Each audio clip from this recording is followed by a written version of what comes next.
for more, let's cross live now to Rome, where our correspondent Seema Gupta is standing by. Good to have you with us this morning, Seema.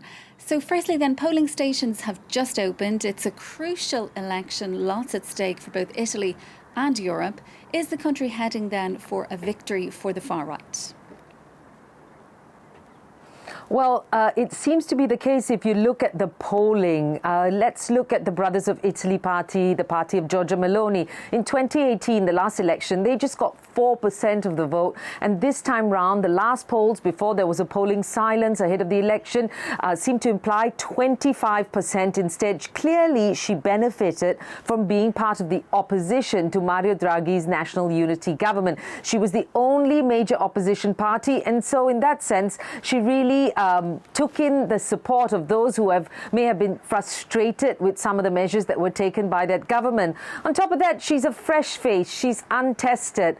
Many Italians, disillusioned with party politics as a whole, may want to turn for something new. The new factor, the fresh factor, definitely playing to her advantage. The third reason really is the electoral system here in Italy. It's a mixture of first past the post in terms of the winners, as well as a proportional system. So in this situation, no one party can really get an absolute majority. So coalitions count. And the right-wing parties essentially have forged a campaign pact, if you like, a coalition. And so in that sense, they're at an advantage compared to the left-leaning parties, which haven't been able to forge a really strong, united electoral pact. And that has benefited the right wing. So because of these reasons, it seems to be the case that the right-wing coalition led by Giorgia Meloni does seem to be an advantage in this election. But of course, we'll have to see what comes out of the polling, as 51 million Italians, a part of that electorate,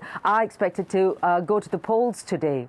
And they've just opened this hour, Seema. So is it a given, though, do you think, that Meloni will be Italy's first female Prime Minister, or could there yet be a spanner in the works for the far right? Well, there are a few variables in this particular election. First off, we'll have to see how her coalition partners do. Maybe she will do well as a fresh face, but we'll have to see how Matteo Salvini from the League Party does.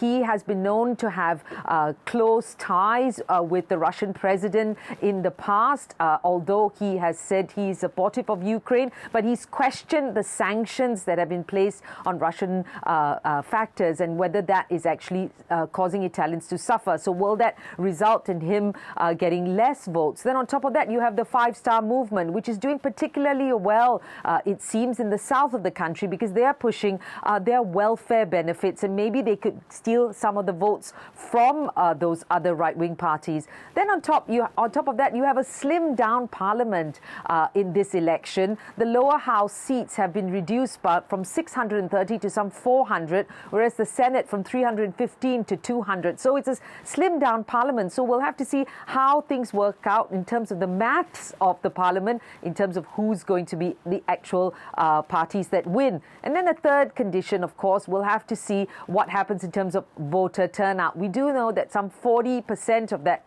electorate is still undecided. Will they actually turn out to vote? There are a lot of people who are disillusioned with party politics as a whole, and they may not even go to the polls at all to cast their ballot. So will that have an impact on the final result? We'll have to see when we get some clearer idea, perhaps on Monday morning or later on Monday.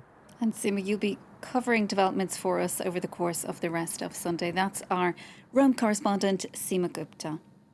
Next to Russia.